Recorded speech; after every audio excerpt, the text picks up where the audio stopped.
Hello and welcome to the Shack News Chattycast. The podcast is letting you see our faces. I'm your host, Steve Watts. With me this week, Andrew Zakowski. Good morning, good afternoon, hello everybody. You do still have to talk. I am speaking, I'm not speaking. There, let me get closer. Here. Hello, welcome, good morning, good afternoon. Hi everybody, how's everyone doing today? Okay, that was Andrew. And Ozzy Mejia. I feel like my face is one of those things that, like, you open it up at the end of Raiders of the Lost Ark and your face just kind of melts. It's just kind of like not meant to be seen, but whatever. Here we are. Ozzy is being unnecessarily harsh on his own face. So, as I mentioned, this is the Chattycast. This is our first live Chattycast. We'll get to that in a moment. How the Chattycast works, people suggest topics on the Shack News Chatty. We pick out some of the best ones and we talk about them. That is the normal Chattycast format. This week, the Chattycast is extra chatty because we are broadcasting live. We have a chat function that we can see what people are saying in response to our inane ramblings. And we can just respond to them in real time. It'll be fun, assuming anyone joins. No one has yet. So we're going to roll right into our first topic, our off-topic segment this week from the man with the briefcase who loves suggesting food-related topics every single week. He asks, what's your favorite kind of donut? Topics on the Shack News Chatty. We pick out some of the best ones and we talk about them. That is the normal Chattycast format. This week, the Chattycast is chatty. Andrew, you're echoing, man. Am I echoing? We have a chat function that we can see what they're saying in response to our ramblings. And we can just respond to them in real time. It'll be fun. You know what? Let me. Assuming anyone joins. No one has yet. So. No, that is Andrew. Oh, I'm going to have to make cuts. Live, baby! Yes! The very first one. Live problem. Live Is problem. that the YouTube page open? Yeah. There's a little bit of a lag, as you can hear, There we go. for the live show. You're not getting the same thing on my end, are you? We'll get this sorted out. No. Okay, good. Just Just me. checking. Okay. So all right. We're talking donuts, right? Yes, I'm donuts. sorry. Favorite donuts. Andrew has already ruined the live Chattycast Oh my god, it's a record! in record time. Let's move on to favorite donuts. So, Ozzy, donuts. You know, it's funny about this topic because they actually recently put a Dunkin' Donuts over by my house. It's maybe about 5 minutes away. It's the first Dunkin' Donuts we've had in Southern California a couple decades, probably. So I'm actually finding myself there quite frequently and occasionally working from there, occasionally grabbing lunch from there, which is probably not advised. But I have had my breakfast share all day. of... That's a thing people love. McDonald's is going to do that. Exactly. I'm finding myself more and more fascinated with the cronut, with the croissant donut, and Dunkin' Donuts has their faux cronut, their faux, whatever you call it. I guess you would call it a faux cronut. You're adding another letter. They're for cronut. But I'm actually finding it really kind of flaky in the croissant kind of way. It's tasty, it's glazed. I'm actually starting to really dig it. But if not, I was always a sucker for the pink donut. I don't know why everybody made fun of Homer Simpson so much for Pink donut? for Yeah. loving the pink donut, but the pink donut is the best one. It's a nice little strawberry icing. It's got that kind of zingy flavor that gets your day started, and especially with a nice little cup of coffee in the morning. Yeah, there you go. I like the historically as a child, and I still have a soft spot for it. My favorite was always Boston cream. Where you have like that like gooey, creamy center with the chocolate. It's so good. What is that creamy center anyway? Like Who what knows? exactly is No one knows. It could be. It could this be Boston cream? What is Boston cream? What does Boston taste like? I've been to Boston and had actual like Boston cream pie and stuff. It's much better than the Dunkin' Donuts whatever Boston cream, but but that was my favorite growing up. Nowadays, I still enjoy those once in a while, but just for coffee dipping, I like the chocolate Intamins where it's like a hard chocolate shell around the cakiness, which is just perfect for like dipping in coffee. I don't know why. It's amazing. Andrew, donuts go with coffee, and I know that you're a coffee aficionado. Yes. Are you also a donut aficionado? I'm not the biggest into sweets. I'm a weirdo. I like sour and bitter things. But if I had to choose a donut, I like to start my day with some asparagus. I like Boston cream. Yeah. So that would be my vote. And For the record, I just want to say I have the delay and the echo in my ears right now. It's like I assume this is what like an insane man has to deal with every day. So apologize if I'm not following what's going on. I'm going to venture a guess, Andrew, and I'm going to say you have the YouTube stream open in another window. Yep. That might be it, actually. Yeah. Yes. Close that window, Andrew. Oh my god. Oh my god. I just was freed of the insanity. The thing is, I've done Twitch streams, and when I was first starting out, I used to have the Twitch window open on a separate page, and it used to give me that same echo. So that drove me nuts. That drove the viewers nuts, or the viewer singular. But yeah, it's generally got to either mute it or close it. Yeah, I didn't. It turns out that I had two windows open, so my bad. Yeah, in 200 episodes, we'll look back at this and laugh. And laugh at me specifically. I remember that time that our video professional didn't realize. I went to school for this. I think we can look back at that. We could probably look back at the time that Daniel had a vacuum cleaner going. That was the day when we weren't so live. The vacuum cleaner, blenders, like a lot of mishaps. Mm-hmm. Yep. So we're going to move on to our first gaming topic. This is from Beowulf Schaefer. With curation becoming more of a concern, particularly on mobile and PC, how do you find and highlight the games that deserve it, and what can you do better? This is a very introspective question for a video game website to answer. As far as finding and highlighting the games that deserve it, it's sort of, we're a small enough staff that we kind of pick the things that interest us. That sounds kind of probably oversimple, but that's actually the truth. Like, a game comes out and we're like, oh, this looks cool, and we check it out. There's obviously like the big games that we're like, okay, we need someone to cover this because it's a big game. But as far as the smaller games, which is more what this question is geared towards, it really comes down to personal taste a lot. So hopefully people just like our tastes and get to know us as personalities. Mm-hmm. Although really, the small games do deserve as much coverage as the big dogs, just because in recent years, and it hasn't even been in recent years, it's been like well over 5 years, almost 10 years already, that the smaller indie community has been releasing just amazing games, stuff that stands out a lot better than some of the mainstream stuff. I was even saying this morning that, and I'm going to have this up on Shack News really soon, is I've gotten into Knights of Pen and Paper as of late. Yeah. I can't believe I skipped out on that. That's a pretty fun game. It's pretty, like, it's got a lot of humor written in it. It's really kind of throwback in a fun kind of way.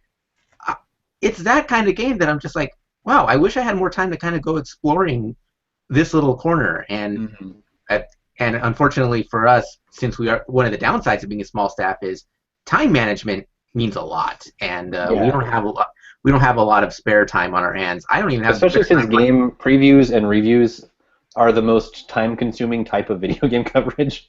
This is one of those things that, like, you don't realize when you're not in the sphere, because people are like, oh yeah, it'd be awesome to review games for a living, and it is. But the time investment to review a game, it's like, okay, well, I need to play 40 hours of this before I can even start typing up my thoughts about it. You know, it's much different than other coverage types where you play a demo at an event and you write about it, or you do a little preview thing or a feature that's research intensive. Review games can be really, really time intensive, so it's hard to juggle all those things. But to what you were saying, Ozzy, like, that you need to sort of pay attention to smaller games, not just because they're making such interesting things lately, but also just from a purely like mercenary, like site head perspective. As EIC, I can say, like it's dumb for us to overlook smaller games because they find these huge audiences that you might not expect. Like Pillars of Eternity was probably a smaller release that most people wouldn't have thought about, but it did really well for us because it just blew up, and that happens more and more often with these smaller projects. I will say that I saw the Pillars of Eternity thing coming, and the only reason that I didn't really jump on board is because I was never an Infinity Engine RPG kind of guy. I never grew up with that kind of game in particular, so I was kind of flying blind on that one. Yeah, it's one of those games though that like the audience that wants that kind of game is just hungry for one, like. Yeah. So when it happens, it gets huge. Oh, it's the same phenomenon with Shovel Knight. Like, people were hungry for Mm. that kind of game, for that kind of retro Yeah. throwback. And it's the same kind of way. Like, Pillars, I wouldn't say it's like retro visually, but in terms of like mechanically, and like the way that you used to get games like Planescape Torment, people were hungry for that kind of game. Like, we weren't seeing that game so much anymore. Like, that's not to knock a game like Dragon Age Inquisition or one of those, like, or Mass Effect or one of those RPGs, but there's the classics are classics for a reason, and people do want kind of a modern twist on it. Like, you can look Shovel back Knight almost makes me wonder, like, how Mighty Number 9 is going to do when it finally comes out. Oh, yeah. Because Shovel Knight was very much, it wasn't like a Mega Man game. It wasn't so clearly an homage, but it was an homage to those types of games in sort of an abstract way. And Mighty Number 9 is much more direct. And I kind of wonder if people are going to play Mighty Number 9 and be like, you know what, this is just like a new Mega Man game. And I really liked the Shovel Knight approach that was more harkening back to those days without being as much of a, this is exactly like that. Speaking of, because I wanted to talk about this at this Chattycast, Yooka-Laylee. I don't know if you guys have been watching or Oh yeah. been looking at stuff with that. Which has already been funded, which has been amazing. I think funded in like 40 minutes. But it's kind of like the Mega Man Mighty Number 9 thing. It's the spiritual successor of Banjo-Kazooie, of the 3D platforming, a genre that we haven't seen really that much in recent time. And now we're asking the question, like, are fans pining for 3D platformers? Yeah, they want to collect all those different colored pineapples again. All those golden things. And speaking of Mighty Number 9, because I feel like it's going to be kind of in that same vein, from what I've been researching and reading of Yooka-Laylee, it is just a skin change of Banjo-Kazooie. It's essentially them saying, we want to make Banjo 3, but we don't want to get sued by Rare. Yeah, it's like barely missing pending litigation. Mm-hmm. And there's going to be wisecracking lady flyer reference to it. They're going to make fun of themselves in that breaking the fourth wall in a way, and it's the writing has to be very meta and self-aware. Mm-hmm. Yeah. But I'm excited for that because I'm of that age where I grew up with 3D platformers, and I'm cautiously optimistic to see how well it does. Yeah. And that actually, hopefully fans and when Ozzy gathered up the crops of topics, he brought this up. That sort of brings up our policy on Kickstarter, because something that ties into this whole curation and indie games and smaller PC games that need highlighting. Kickstarter is a huge part of that. It's not as huge. It's not booming. There's not like everyone who made a game in the 80s is now making a Kickstarter like it was when it first came out. But it's still very big. And back at that time, we established this policy, which I think we've said publicly on the site in some capacity, but I don't know if everyone might be aware of it. It was an idea that the late Andrew Yoon came up with, and because we were seeing a lot of Kickstarters fail at the time. A very specific problem. It's still definitely a problem. Yeah, like the problem that he was trying to address. The problem that he was trying to address was. Hello? Oh, no. All right. The problem he was trying to address was basically a lot of Kickstarters were starting where you didn't actually know what they were promising. You didn't know if it was realistic. It was very much have a little faith in us and fund us, And so his position was, we need to, if we're going to highlight Kickstarters, we need to make sure that there's potential in the promise, and it's not just, I have this great idea, because anybody can say, I have a great idea and start a Kickstarter. So his policy was, we need to be assured that there is a prototype. And so a lot of Kickstarters, to their credit, a lot of Kickstarters do that and show like a video of, this is our prototype in action. So that's sort of been our loose policy. It's not as much of a big deal anymore because Kickstarter stories aren't as big as they once were. But that's sort of our policy. And once something is funded, then we can go ahead and report it because it's funded. But if it's not funded, we don't want to be sort of advertising / advocating for something that could just be like a vague promise. Eye in the sky. Yeah, because it's very easy to say, like, I want to make a game that's exactly like Castlevania, and who doesn't? Maybe you don't have the skills to do that, or or the team, or whatever, and you need to show something for your ability to actually make it happen. But yeah, these guys are doing it to their credit. Yeah, I mean, for what was it called again, Andrew? It's a wordplay. I'm blanking. Ukulele. For ukulele, like obviously they got funded in like a record time or whatever. I think it was like 40 minutes. Yeah. So obviously we can report on that because it's like, well, they're already funded, so this is a thing that unless all of the backers pull out. On the subject of the name, I'm reminded of the episode of The Flash a few weeks ago where Cisco asked Ray Palmer, he goes, so did you come up with a name yet? And he goes, yeah, I'm thinking of the Atom. He goes, are you married to that? Like, that's how I feel about ukulele. It's like, really, is that the name we're going with? Like that? Ukulele? Okay, your game. Banjo-Kazooie, I mean, it's very obvious. Like, they just chose another name for Banjo. Pretty much. Like I said, it's like we really wanted to make Banjo 3, but we're gonna make. Don't want to get sued, but hey, I'm sure it's gonna be an awesome game, but I'm not in love with it. Awesome. I kind of want another nuts. It's funny because stop it right now. Stop. Go away. No, none of that. Hey, I like opinion. That Lego feel. That was good. No.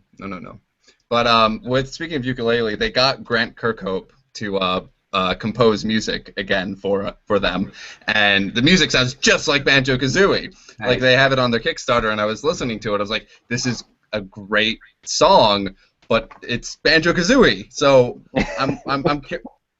I hope they do more than just be a reskinned Banjo-Kazooie. I kind of wanted to just go as far down that path as they can. I want them to the villain will be called like Grown Tilda, and it'll be a witch that's like a slightly different shade of green. She's not green, she's turquoise. Reskin it. Yeah, they're gonna add a new mechanic where in the entire levels, lawyers will be chasing you, and if you get caught, you get sued. That would be a great bonus level, like the unicorn level in Diablo or whatever. Yeah, they'll have like the dumb main character and the wisecracking sidekick. You know. Yep. Everything. Instead of collecting like little like. It's golden pages. Like you're gonna be collecting like Jongos or whatever they'll call them. So to go back to the question of how we find and highlight games. How we find games is being in the industry. We are constantly assaulted with games. This is another thing that you might not know if you're not in the biz. We get so many emails, guys. Every day. Just like dozens and dozens begging us to check out different games. And so you sort of have to sift like which things look interesting to you and which things appeal to you. And Andrew, you aren't handling the stuff from the written editorial, you're handling it from the video editorial. So what, from your perspective, how do you pick things that you think are going to make like interesting on-camera appearances? For the three ways that we determine what kind of content we want to do is personal taste, SEO, and big games. So like if people are searching for specific games a lot, we want to make content that will have people like, oh, Pillars of Eternity, Star Wars, blah, blah, blah, blah, blah, that kind of stuff. So, but mainly we try to find stuff that we are actually interested in, because it's really hard to talk about and create a video about a game that you really don't give a rat's spit to. So unless that's the pitch of the video, is like, let's play this shitty game. Unless it's like, yeah, play this shitty game and then like riff on it, then yeah. But sometimes it's really hard to say words about a game, but it helps if you actually like the thing. Yeah. And speaking of video, check out the Shack News Showcase. I'll plug ourselves. Plug it. I really enjoy that show. You guys have a good rapport. So Ozzy, any other thoughts on how you find and highlight games that deserve it? Oh, and actually this other question, this is a good thing that we didn't really answer. What can you do better? Like, where do we think we can improve? I've said before that I need to improve when it comes to highlighting indies, because that's the wave of the future in a lot of ways. Is they're going to be the next big. They're going to be the future of game development. Like, nobody heard of Yacht Club games before Shovel Knight came out. And definitely just gotta do a better job of that sort of thing. Like I started out like that. I started out with the with a little subsite called Indie Games Channel that used to be owned by GameFly, and that's how I first fell in love with the indie scene, was just seeing what they would do on a daily basis. And we started integrating that direction more on Shack News, and then the pile of duties started to pile up on my end, and I don't have so much time for that. Something new comes up, we're like, Ozzy can do it. Yeah. And it's not something that I'm going to hold myself to right now because E3 is coming up, and E3 is going to pretty much consume my entire life until the middle of June, at which point, once that's over, Batman will consume my life for the rest of that month. So yes, I think something we can do better, and something that I think a lot of sites can do better, is sort of seeing things coming before they come. There's a lot of, not just on our site, but on a lot of sites, there's a lot of, this thing ended up blowing up and we did not see it coming. Let's catch up and get some coverage on this thing.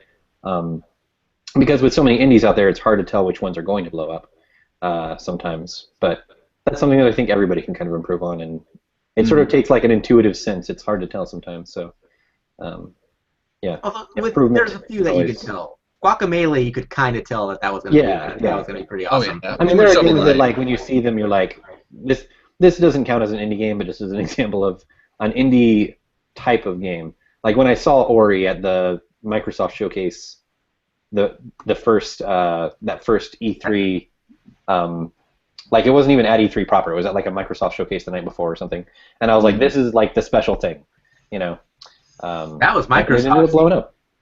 That was Microsoft seeing an indie and going, yeah, I think we got something here. So yeah. We went and scooped them up before anybody else. Which good on them, because Ori's still at the top of my list at the end of the year. It's so good. I'm still making my way through it, but like that's not an indie game, obviously. It's Microsoft, but it's an indie spirit game, and that it's the sort of game that you play and you just know that like there's something special there that's gonna end up real good if they continue being that good as they were in that first demo. So our next topic, this is a current event topic that's almost kind of expired, but I think we can talk about sort of a post-mortem. Spazium asks, what's everyone's take on the current Valve mod kerfuffle? We actually talked about this a little bit last week with Daniel and Steven. There's been further developments since then. It sounds like they've kind of just pulled the plug on the whole thing. Like, the outcry was not good. They pulled the plug on the Skyrim mod support. Not Skyrim mod support, but the storefront, basically. And it sounds like they're basically just saying, like, this did not work. and it upset people too much. I don't think there was much room in that statement for restarting it and doing it again anytime. I'm sure they'll take another whack at it eventually. But, yeah. So, Ozzy, what are your thoughts on this mod kerfuffle, and especially the developments that happened since last week with them, like, barely even giving it a week? I don't even know if it was a full week before they were like, it was 4 days. It was up on Thursday. It was gone by Monday. Like that. It was a weekend of just noise and complaints and anger, enough rage to convince them to pull the plug. This is really interesting in that it's one of the most it was one of the most hotly contested debates that I've seen on our chatty community in quite a long time. And what really intrigued me about it was that both sides were right in their own ways. Both sides made their arguments in such a way that you could go, they have a point. Like, those are the best debates. Like, on the one hand, the PC modding community has been this way for decades. It's been somebody takes interest in a game, they work their asses off to get a mod out, total game conversion, what have you, and they issue it out, people download it for free, and people enjoy it. But at the same time, how many hours is this person devoting to that? Yeah. And how many resources, like how much time are they taking up, and how, like, they deserve something for that. Like, if we're paying $5 for a DLC that's just got rushed out the door, why shouldn't you pay a mod maker a couple of bucks for something that they put a lot of passion into? So on one hand, that argument is valid as well. I don't think Valve went about this the right way. We took a fairly middle ground approach on last week's show. I think we were pretty even-handed. There was some reaction of like, on both sides, there was some sort of ugly reaction of just kind of stereotyping the other side. Like it was like, oh, people just want to keep free shit and they're greedy. Or on the other side, it's like, oh, the mod developers just want to make money and they're greedy. You know, and our basic. We live in a capitalistic society, so making money is not the worst thing in the world. Yeah, our basic position last week was like, there's nothing wrong with wanting to make money. I think the concerns that Steven brought up were a little more nuanced than that. It was more of, you know, how is this going to affect the mod scene? You know, like, there's nothing wrong with wanting money for your work, but at the same time, like, what is this going to do? What unforeseen sort of consequences is it going to have on how people develop mods? And I thought that was sort of an interesting take of, like, the mod scene has been healthy and vibrant and growing for all these years, and introducing money isn't necessarily a corrupting influence, but it could be, and it could have some effects on how people perceive these things. And also, like, the motivation for why people go into making mods in the first place. You're no longer doing it for the love of the game. You're looking to do it for money at that point. Yeah, and also we brought up last week that it almost immediately raised like these very tricky legal questions that I'm not sure if Bethesda or Valve thought about them because they seemed so caught unawares about it. With you know, oh, this mod that is now charging is using copyrighted material from this other mod that is free. Like it gets into this weird, like, squidgy legal territory that like there's no precedent for. So who knows how it's supposed to even work? I really wouldn't be surprised if that was the reason that the whole thing went under. Is they didn't consider that. They saw that come up and they're like, okay, there's probably 1,000 of these like types of cases.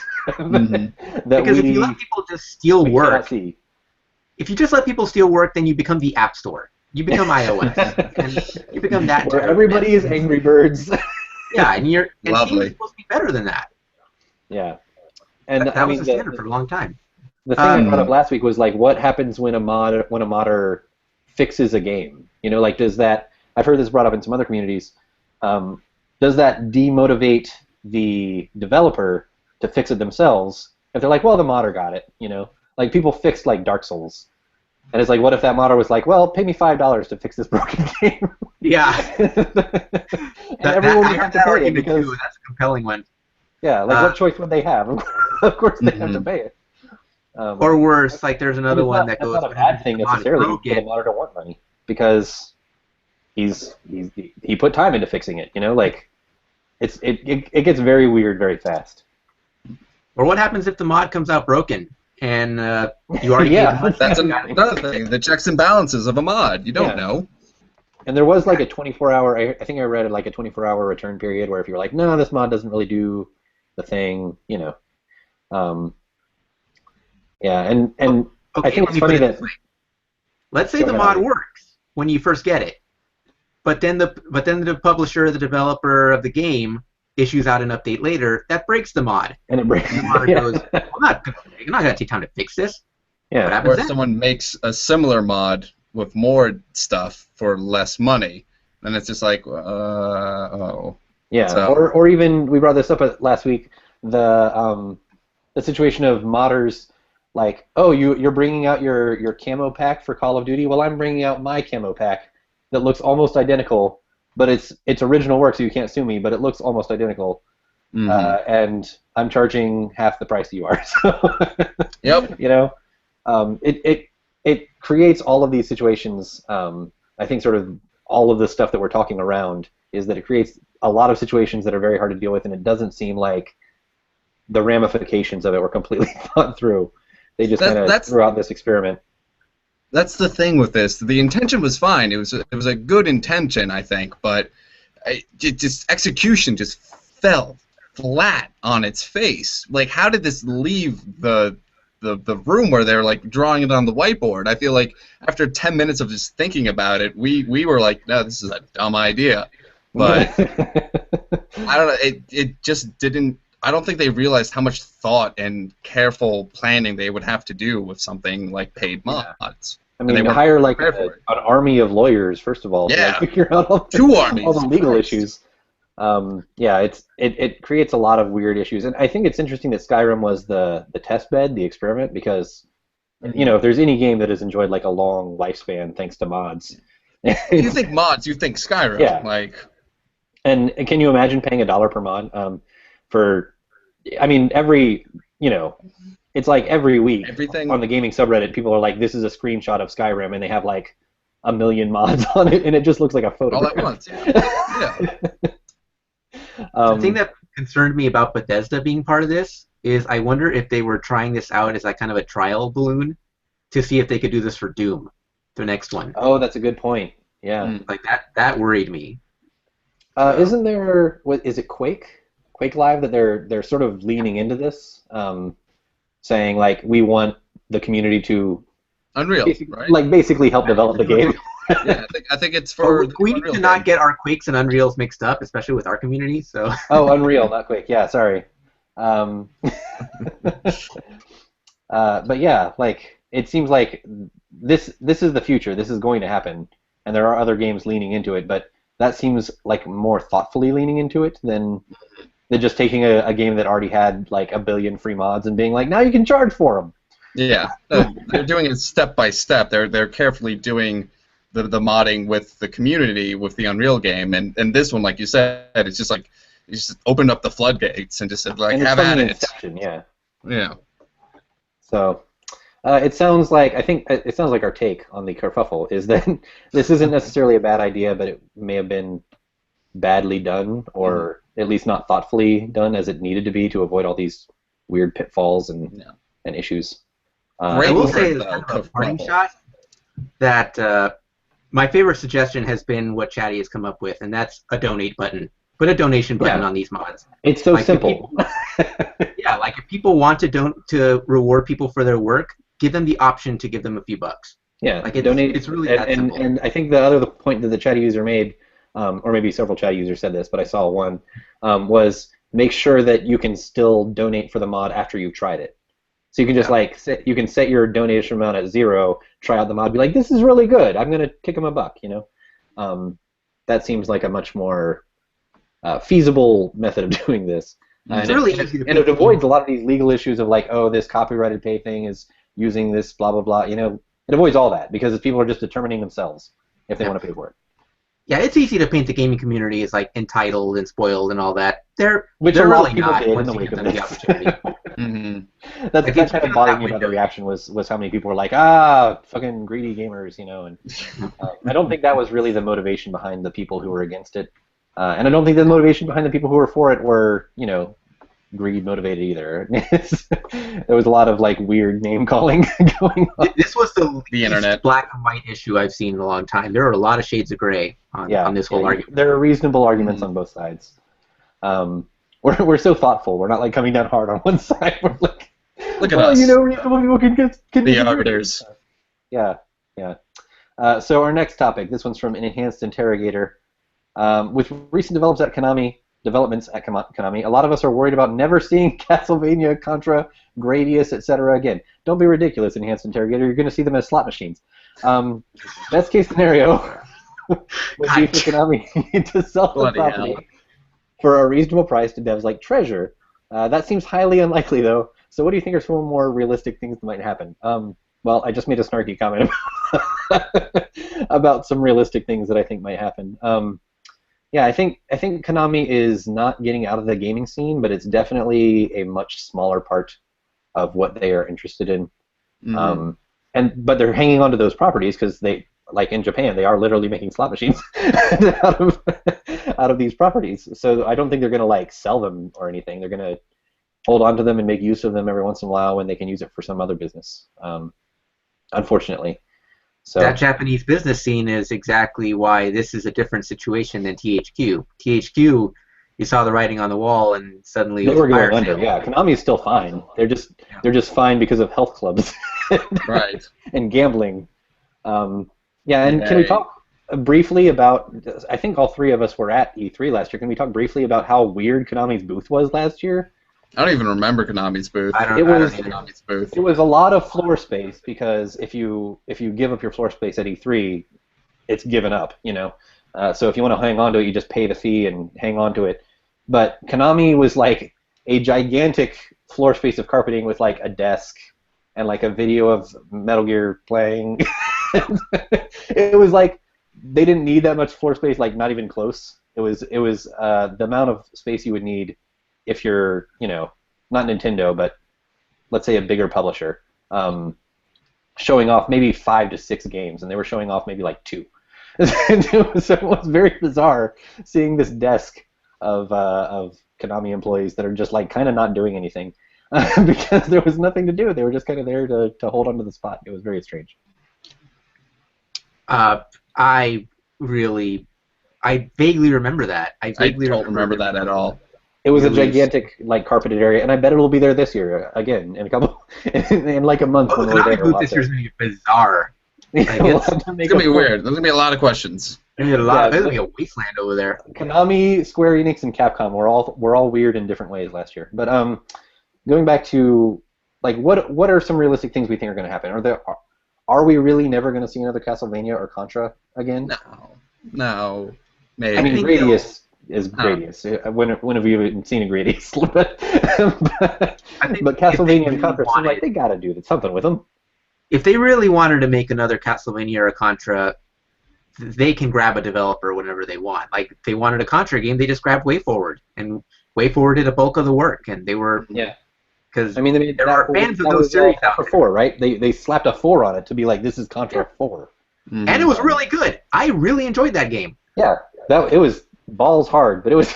It's just like it's supposed to be, though. Contra is balls hard.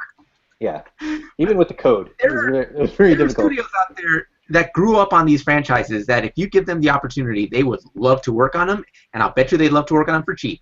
Just to say, I worked on a Castlevania, I worked on a Contra. Oh, yeah. And it brings a certain cachet, too. I mean, like, that if you make a new Castlevania game, there's going to be some people that get it. Especially since we've seen this resurgence, especially this year, I feel like, of the Metroidvania genre. Like, there was Ori and Axiom Verge.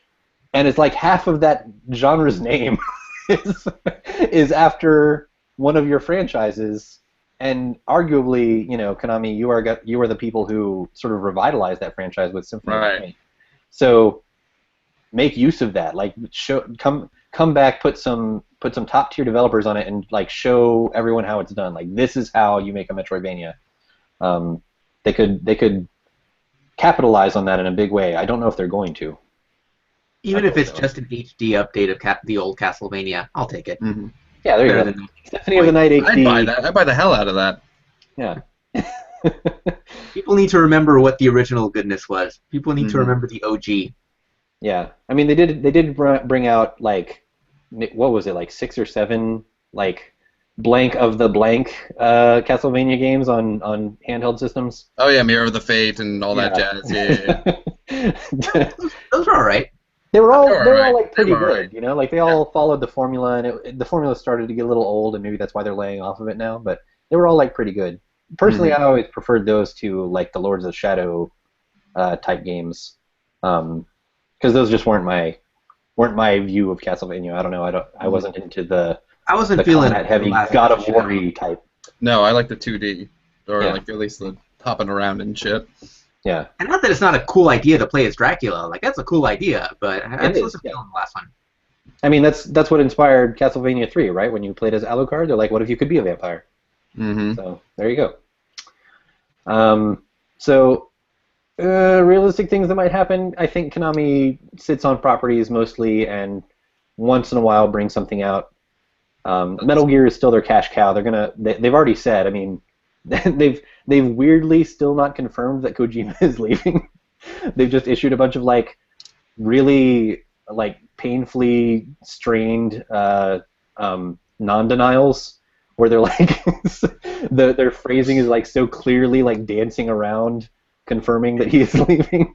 And haven't they hinted that the franchise is still going to continue when he's gone? Oh yeah. That's what I was going to say. That, like, even though they haven't confirmed that he's leaving, they said we're going to be conducting interviews for a new like head of Metal Gear. So it's like, well, that's about as close to confirmation as you can possibly get. If you think 5's weird, just wait till 6 without Kojima and without David Hayter. I wonder if Metal Gear becomes more. I mean, he didn't ask about. Hans Interrogator didn't ask about Metal Gear, but that's the one that's most likely of all their properties to actually get a new version. And I'm wondering if without Kojima, it just becomes like more straightforward. You know, like does whoever takes the Metal Gear mantle be like, okay, we're gonna go away from the like batshit crazy Metal Gear and make like a straightforward, like taut political espionage narrative, you know, that could be written by Tom Clancy or something. Like, is that the direction you go? I'm calling my shot right now. Metal Gear reboot. Like, it's gonna get rebooted after 5. It has to. It has like, to be. Where can they explore go? in that universe anymore? Yeah. Kojima, not even necessarily by Kojima's own choice. It sounds like he was sort of like, hey, make us another Metal Gear, you know. But he's wrung all the blood out of that stone, you know. Like, where else can he even set it in the timeline? It's gonna get face palms, kind of on the scale of Devil May Cry getting rebooted. It's gonna be like, why are we starting over here? Yeah, he'll have a hip new look. He'll be like skinny. Haircut. We'll be like, not my Metal Gear. And then it'll turn out pretty good, but nobody will care. Just like Dante. At least from what I hear. I didn't actually play that game, but I never really played the Devil May Cry. Actually, the game, the DMC reboot actually is really good. It's a good game. Story aside, I loved it. Alternately, as another option, they could give it to Platinum and continue being like straight up crazy. Because from what I've heard, Revengeance was... Revengeance is fun. That's a fun game. Like, pretty freaking weird from what I've heard. Like, it stuck with the Kojima weirdness in a big way. So, yeah, it's like they can't blended together Metal Gear and Bayonetta. Like, it's so crazy fun. Like, they try and throw in stealth, but it's like, it's almost like... Well, it's a game predicated on that you can cut through anything. And then they had to change that because they were like, wait a minute, people have figured out where the exit are, they're just going to cut their way to it. Which is like the best like slow realization that I think I've ever heard of from a developer, because it's like, of course people would do that. Why wouldn't you think that people are going to be like, oh, the exit's right next to me, but instead of going all the way around this corridor, snip, snip, snip. Like how Wolverine would solve all of his problems if he could. Anyway, our next and final gaming topic. This one's from Amusatron. What's been your longest gaming marathon session? Have you ever had a moment where you're wondering when light is coming and where the white light is coming from and you realize it's daybreak? I feel like Amusatron is admitting to us that has happened to him. So, marathon gaming sessions. Ozzy, what's been your longest? The only one I can remember is coming back from a 8-hour shift working on Guitar Hero World Tour. Got back at 2 in the morning, and I said, I'm finishing Smash Brothers Brawl tonight. I'm finishing the story mode. I've only got like, what, 1 or 2 levels left? So I get to that last labyrinth, and I go, okay, look at the clock. It's like 3:30, 4 o'clock, and I go, all right, this isn't going to take me very long. It's so much longer than I think, and I should have known that it was going to be a long time because they kept adding save points throughout the entire thing, and I go, okay, just save. You know, I got to be at the end. Just keep going through platforming sections. Yeah, probably like right there. I'm so close. Yeah, keep fighting other guys. I'm like, all right, I'm almost there. And just as I get to Taboo at the end, my girlfriend at the time gets up, and she's like fully dressed, and I'm just like, where are you going? She goes, to work. I go, what do you mean? It's 9 o'clock in the morning. Oh my God. That's pretty bad. Yeah. But I finished it. I got through it. That's funny. Back in the day, I kind of had the bug for Team Fortress 2, like pretty bad. Enough that like before Hearthstone, like that was the game that my wife compared like addictive gaming habits to. And when I started getting into really into Hearthstone, she was like, "This is like your new Team Fortress 2," and I was like, "Yeah." But there were a few nights here and there. I don't know how many, but there were a few nights here and there that it had that compulsive loop that if you lose a game, you're like, oh, I don't want to go out on a loss. I'm just going to play one more. But then if you win, you're like, oh, that was really cool. I'm going to play one more. And there's no stopping when either way the match turns out. Or, oh, I got disconnected. That's just kind of a stupid way to end it in the night. I'm going to play one more. So when you have that kind of compulsive drive to just play one more game no matter what the outcome is, you end up playing until like 6 in the morning. And then I would like look at the clock and be like, oh, I need to like be awake in like 2 hours. So I should go to sleep. And so yeah, that happened probably 2 or 3 times before I kicked that habit and got the monkey off my back. So Stronger than most of us. so Andrew, Oh God. Okay. have you had any bad experiences? First of all, I would like to get the audience in on this real quick. Rachel Aku, Bad Kitty, our lovely watcher. Ozzy, the room's a mess. Shame, shame, shame. Yeah, I need to clean up the office badly. But to the topic at hand, I mean, video game binges was literally my childhood. Like, I would have friends come over or go over to friends' houses on Fridays and Saturdays and just play video games until the sun comes up, eat breakfast, and then pass out on a couch.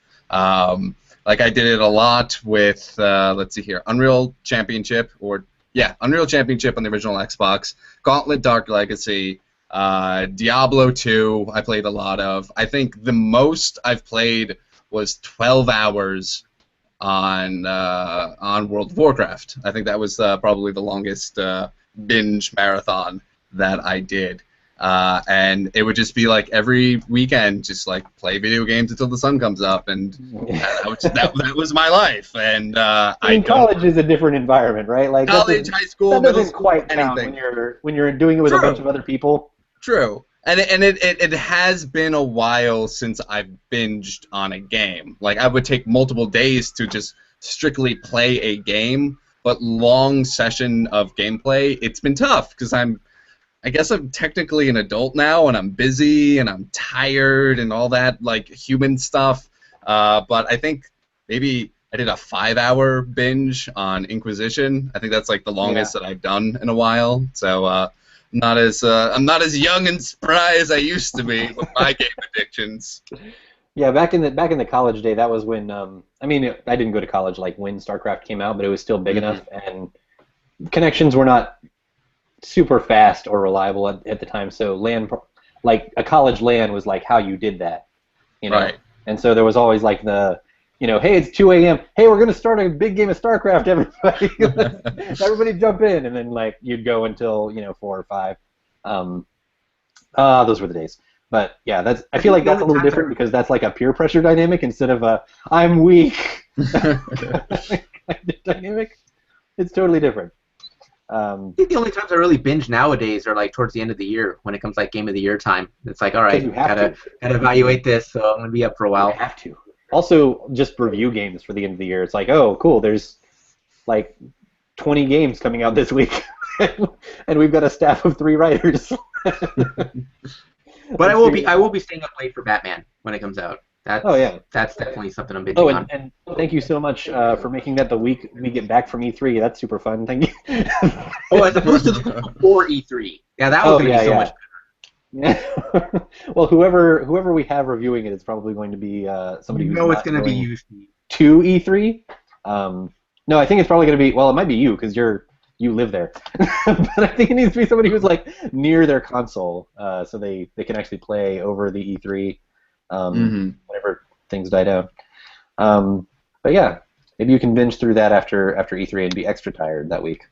That'd be fun. It wouldn't be the first time I've done that. I think it was the year I first started writing for Shaq that we were all doing E3, and Infamous 2 was coming out on E3 week. Oh yeah, I remember that.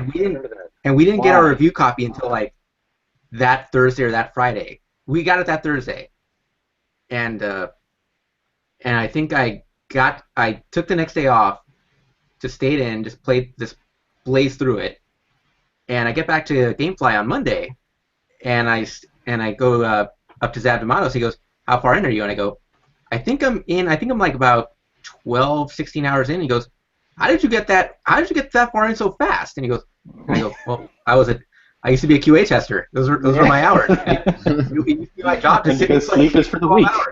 Like, he was amazed that I got through it so quickly, and I go, yeah, kind of used to this. So it's not the first time that a big major release of this scale has been out around E3, but it's always annoying. It's always annoying when that happens because, Oh, Warner Brothers. It's Batman. And like, yeah. We know these nerds are going to go for it. So, I'm going to go for it. I'm kind of excited. Yeah. I'm hoping so for the that's best. I'm hoping it's better than Arkham. I Origins. liked Origins for what it was, but I thought it was kind of disappointing. It's not It was Rocksteady. Yeah, you know. Yeah, it was fine. It was like that's the best thing you can say about it. It's like yeah, it's fine. So that's the show. We're going to go around as we usually do and talk about what we are playing, watching.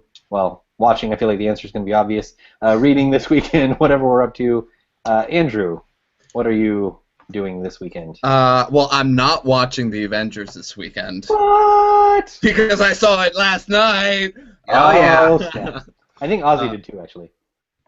It's I have opinions about it, I'm the but I only will one in this say room who hasn't seen it. That's sad for me. I will say that I thoroughly enjoyed it, and I thought they did a great job for a big blockbuster film. So that means my weekend is now opened up to what am I reading? Oh crap! What am I reading? I'm getting back into the Wheel of Time series. I think I'll be cracking into that. I'm on the first book, and I'm finally like getting into the interesting parts of it. So I'll be doing that, and I picked up Mewtwo from Super Smash, and I've been playing as Mewtwo a lot. Fear, my Psychic Wrath, and I'm just playing as him, and I'm loving him a lot. So that's pretty much what I'll be doing this weekend. Okay. I gotta say, Andrew, your reaction is a lot like the reactions I've heard a lot, which were making me nervous to see it tonight. Because the people who like it are like, yeah, it was good. Oh, no, don't get me wrong. I would I don't want to That's not a bursting recommendation. Because I hate. I'm being very conservative and stoic with my opinions about it right now because I hate it. I hate when people are influenced by other people when they haven't seen like a show yet. I don't want to be like, yo, this happened, or this is great, or I hated this thing. When you watch it, I will speak up a butt ton about it. If we want to have like a spoiler cast, I will go. The John chat room Hamm. on Monday will be hopping, I'm sure. So, Mhm. Ozzy, what are you up to? Like Andrew, I also saw Avengers: Age of Ultron last night. Ah, you bastard! Yeah. I will not spoil it for anybody. I won't go in depth into it, but I will say one thing. I love James Spader in this movie. Oh yes. Yeah, even before it came out, we were hearing a lot about his role being a standout. On point. The trailers and the it's not that ads surprising. kind of paint Ultron as something, but he's actually more than that when you see the movie. Like they didn't do Ultron justice. Like he's a lot of fun in this movie. So, go into it and kind of be excited for that. I will influence people because I can do that. Everyone's being so careful and tiptoeing around. So I'm gonna watch Avengers, but I can't talk about it because I haven't seen anything yet. But I'm trying to like finish a game because that seems like it'd be a fun thing to do sometime. And I've decided the game that I'm trying to finish, that I've sort of like devoted my game time to, is Ori and the Blind Forest. Because every time I play that game, I just feel so happy. Like the art is gorgeous and the story is like really like sweet and touching. But the thing that I think makes me happy is just like how smoothly it plays. Like it feels exactly like it should feel. Like every command you do, every thing Ori can do, it plays like a Nintendo game, which is a high compliment for me. Because Nintendo games iterate and get the controls just pitch perfect and smooth, and Ori just reminds me of that. So I'm going to be kind of sad when it ends, probably this weekend. I feel like I'm close-ish to the end, and then I'll have to pick another game to like actually finish. So yeah, Same. I haven't finished it yet, but early front runner for game of the year. Ozzy, what did you say? I finished the story mode for Mortal Kombat this weekend. So yep. I'm a little bit into story mode. I'm remembering what it's like when you get a character that doesn't fit your playstyle, because I had to play as Kotal Khan for a little while, and I'm like, oh man, this guy is not. He's very different. This is not my jam. Like I'm really bad with him. But I didn't realize until like last chapter that on the pause screen there actually is a skip fight option. Like you can skip. Yes, yeah. I'm trying not to make use of that. Yeah, and I haven't had any. Quick time events that have gone so poorly for me that they've affected the story. But I kind of wonder what would happen if you just didn't press any buttons and you're like, well, Kotal Khan's dead. The assassination attempt was successful. Moving on. So anyway, that's the Chattycast. Oh, real quick. Yes. Free comic book day tomorrow, guys. Oh, that's right. At your That's right, local. yeah. That's what I just realized. Like, oh, that's what I'm doing this weekend. I'm And going to part spend of the- all of my money on comics. Part of the free comics is a sample of that upcoming Avengers team up, Yep. which has both Miss Marvel and Miles so Morales. excited. I'm super excited for that. I'm so pumped.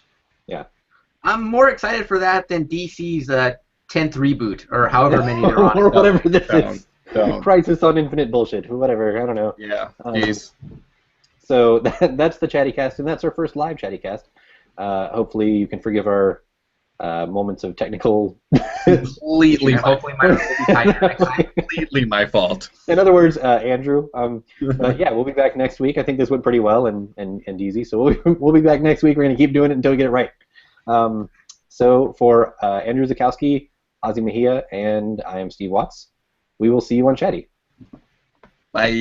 We'll actually wave this time. Yeah, I can say bye.